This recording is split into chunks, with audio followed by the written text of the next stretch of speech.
السلام علیکم ورحمۃ اللہ وبرکاتہ۔ ناظرین اور حاضرین، مجھے جو آج موضوع دیا گیا ہے وہ ہے زکوٰۃ۔ زکوٰۃ سے متعلق میں آپ کو قرآن و حدیث کی روشنی میں چند چیزیں پیش کروں گا، انشاءاللہ بتاؤں گا۔ سب سے پہلے میں آپ کے سامنے قرآن کی ایک آیت کا ترجمہ اور ایک حدیث پاک پیش کروں گا، اس کے بعد انشاءاللہ چند باتیں اور آپ کے سامنے پیش کروں گا۔ الحمدللہ رب العالمین والصلاة والسلام علی رسول الکریم وعلی آلہ واصحابہ اجمعین، اما بعد، فاعوذ باللہ من الشیطان الرجیم، بسم اللہ الرحمن الرحیم۔ اللہم صلی علی سیدنا محمد وعلی آل سیدنا محمد وبارک وسلم۔ رب اشرح لی صدری ویسر لی امری واحلل عقدۃ من لسانی یفقہوا قولی۔ شروع کرتا ہوں اللہ تعالیٰ کے نام سے جو بڑا مہربان نہایت رحم فرمانے والا ہے۔ یہ سورہ توبہ سورہ نمبر 9 کی آیت نمبر 60 کا ترجمہ میں آپ کے سامنے پیش کر رہا ہوں۔ اس میں اللہ رب العزت نے یہ بات فرمائی ہے کہ صدقے یعنی زکوٰۃ صرف فقیروں کے لیے ہے اور مسکینوں کے لیے اور ان کے وصول کرنے والوں کے لیے اور ان کے لیے جن کے دل پر جائے جاتے ہوں اور گردن چھڑانے میں اور قرض داروں کے لیے اور اللہ کی راہ میں اور راہ رو مسافروں کے لیے فرض ہے اللہ کی طرف سے، اور اللہ علم و حکمت والا ہے۔ اس آیت میں اللہ رب العزت نے زکوٰۃ کہاں خرچ کرنی ہے اس کے بارے میں 8 مدوں کا بیان فرمایا ہے، اور اسی آیت میں زکوٰۃ کو فرض قرار دیا گیا ہے کہ یہ تمام مسلمانوں پر فرض ہے جو صاحب حیثیت ہوں۔ اس کے بعد میں آپ کو زکوٰۃ ادا نہ کرنے والوں کے بارے میں حضور اکرم صلی اللہ علیہ وسلم کی ایک حدیث پاک پیش کرتا ہوں۔ اس میں یہ حضرت ابو ہریرہ رضی اللہ تعالیٰ عنہ سے روایت ہے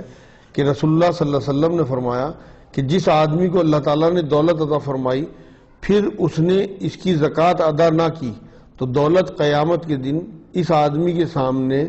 ایسے زہریلے ناک کی شکل میں آئے گی جس کے انتہائی زہریلے پن سے اس کے سر کے بال جھڑ گئے ہوں گے،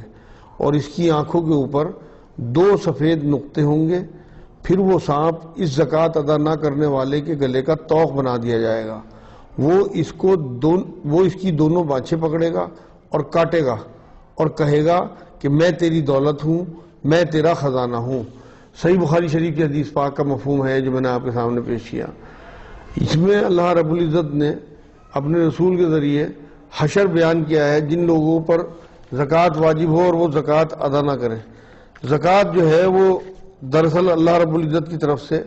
ایک ایسا ذریعہ ہے ہمارے مال کو پاک کرنے کا، یعنی کہ پیوریفیکیشن آف ویلتھ ہے۔ اسلام میں پاکی کی بڑی اہمیت ہے۔ اللہ پاک ہے، اسے پاک چیزیں پسند ہیں۔ وہ یہی چاہتا ہے کہ ہمارے پاس جو بھی مال ہو وہ بھی پاک ہو۔ ہماری کسی کوتاہی، ہماری کسی غلطی، ہماری کسی لرزش کی وجہ سے اگر کہیں کوئی ناپاکی ہمارے مال میں آ گئی ہو تو اللہ رب العزت اس ٹیکس کے ذریعے، اس 2.5% زکوٰۃ کے ذریعے اس مال کو پاک کر دیتا ہے۔ یہ ایک حساب سے زکوٰۃ کا جو معاملہ ہے اس کی اگر آپ لغوی میننگ دیکھیں گے تو اس کا ایک مطلب تو تزکیہ کرنا یعنی پاک کرنا ہے، اور دوسرا مطلب اس کا جو لغت میں آتا ہے وہ بڑھانا یعنی فربے کرنا بھی ہے۔ تو زکوٰۃ جو ہے وہ ہمارے مال کو پاک بھی کرتی ہے اور اسے بڑھاتی بھی ہے، مطلب فربے بھی کرتی ہے۔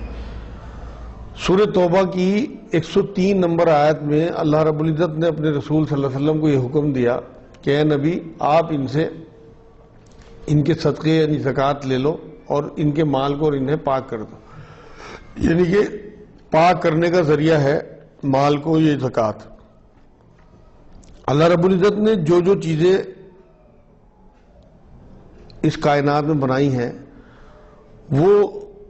سب چیزیں جو ہیں وہ اسلام کا مظہر ہیں، اور اللہ رب العزت اس کائنات میں ان سب چیزوں کے ذریعے ایک کو دوسرے سے آزماتا ہے۔ یہاں پہ اللہ رب العزت نے انسانوں کو پیدا کیا اور ایک سے دوسرے کا اس طرح سے کنیکشن جوڑ دیا کہ سب ایک دوسرے سے مل جل کے ایک دوسرے کی مدد کے ساتھ ہی آگے بڑھ سکتے ہیں۔ آپ یہ دیکھیں کہ آپ کسی جانور کے بچے کو دیکھیں، اب تو آسان ہو گیا، ڈسکوری چینل پہ یا جو اینیمل پلانٹ چینل آتے ہیں ان پہ آپ دیکھیں گے کہ جو جانور ہوتے ہیں ان کی ڈیلیوری کے وقت بچہ پیدا ہوتے ہی 1-2 منٹ کے بعد لڑکھڑایا کھڑا ہوا اور چلنے لگا، اور انسان کے بچے کو کھڑے ہونے کے لیے بھی 1 سال چاہیے ہوتا ہے. اتنا محتاج پیدا ہوتا ہے انسان کا بچہ کہ اسے کسی اور کی ضرورت ہے اپنے تمام کاموں کے لیے.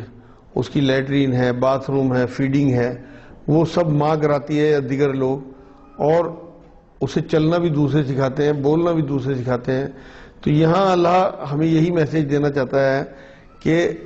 تمہارا کام ایک دوسرے کے بنا نہیں چل سکتا، بلکہ تم سب ایک دوسرے سے جڑے ہوئے ہو. اسی لیے زکوٰۃ کا معاملہ رکھا ہے کہ جو بھی اللہ رب العزت کی طرف سے جو لوگ فربے ہوں، جن کے پاس مال ہو، وہ ان جیسے محروم لوگوں کے لیے اس مال میں سے حصہ نکالیں جو ان چیزوں سے محروم ہیں جو امیر لوگوں کے پاس ہوتی ہیں. یہاں اللہ رب العزت کا جو منشا ہے زکوٰۃ کا، وہ صرف اور صرف اس میں حکمت ایک ہی نظر آتی ہے کہ اللہ اپنے بندوں کے لیے چاہتا ہے کہ میرے بندوں میں کوئی بھی جو ہے وہ محروم نہ رہے.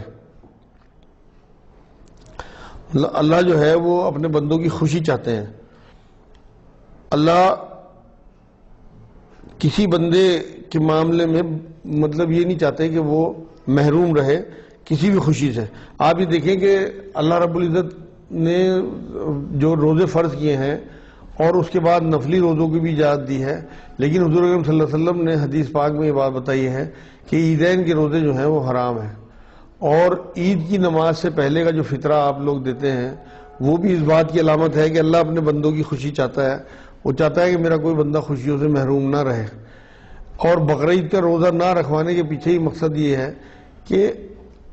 جو اس کے بندے ہیں وہ عمدہ گوشت کھائیں، مطلب جو سارے سال محروم رہتے ہیں گوشت وغیرہ سے، عید کے دن ان کے پاس تبرکات آتے ہیں یا گوشت کی شکل میں جو بھی ان کو ہدیہ ملتے ہیں وہ اسے کھائیں پئیں. اسی لیے روزہ اس دن رکھنا حرام قرار دے دیا گیا. صرف اور صرف اللہ رب العزت جو ہے وہ اپنے بندوں کی خوشی چاہتا ہے کہ، اور یہ عبادت بھی ہو گئی اور لوگوں کی خوشی بھی ہو گئی. اس میں ایک اور مقصد ہے کہ زکوٰۃ کا جو معاملہ ہے اس میں اللہ رب العزت کی طرف سے اتنے ثواب رکھے گئے ہیں کہ زکوٰۃ چونکہ فرض ہے دینی بھی ضروری ہے. اگر آپ کے پڑوس میں آپ کے پڑوسی ہیں یا آپ کے رشتہ دار ہیں، انہیں اگر آپ زکوٰۃ دیتے ہو، مان لو کسی رشتہ دار کو آپ زکوٰۃ دیتے ہو، تو روایتوں سے یہ بات ثابت ہے کہ آپ کو ڈبل اجر ملے گا، ایک تو فرض ادا کرنے کا، دوسرے صلہ رحمی کا. اور اگر وہ رشتہ دار پڑوسی بھی ہو تو آپ کا جو اجر ہے وہ ٹرپل ہو گیا. یعنی کہ ایک تو آپ نے فرض ادا کیا، دوسرے آپ نے رشتہ دار کے ساتھ صلہ رحمی کی، تیسرے آپ نے پڑوسی کا بھی حق ادا کیا. تو اس لیے زکوٰۃ جو ہے وہ جب آپ ادا کریں تو دیکھ بھال کے چیک کر کے ادا کریں کہ اللہ نے کلام پاک میں کن مدوں میں خرچ کرنے کا حکم دیا ہے، اللہ کے رسول صلی اللہ علیہ وسلم نے ہمیں کس طرح سے ٹیچ کیا ہے کہ ہم کس طرح سے زکوٰۃ ادا کریں. وہ ہمارے غریب رشتہ دار جن سے ہماری کسی بات پر کبھی کوئی بحث ہو جاتی ہے یا کوئی بات خراب ہو جاتی ہے، ہم ان لوگوں کو نظر انداز کر کے دور دراز کے علاقوں میں زکوٰۃ دینے جاتے ہیں اور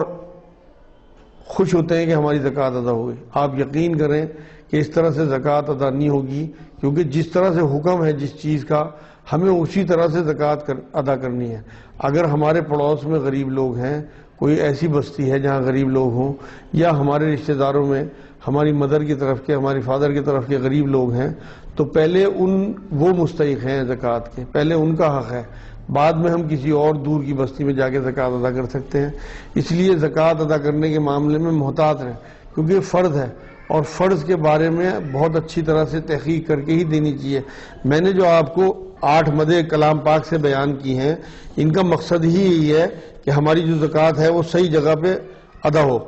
جو 60 نمبر آیت میں اللہ نے مدیں بیان کی ہیں، ان کے علاوہ اگر ہم زکوٰۃ دیتے ہیں تو وہ زکوٰۃ ادا نہیں ہوگی، نہ لینے والوں کو لگے گی اور نہ وہ ادا ہوگی. اگر اس طرح سے زکوٰۃ ادا ہو جایا کرتی کہ کوئی کسی بھی طریقے سے زکوٰۃ ادا کر دے، تو حضرت ابوبکر صدیق جنہیں حضور اکرم صلی اللہ علیہ وسلم کی وفات کے فوراً بعد ایک قبیلے نے زکوٰۃ دینے سے منع کر دیا تھا،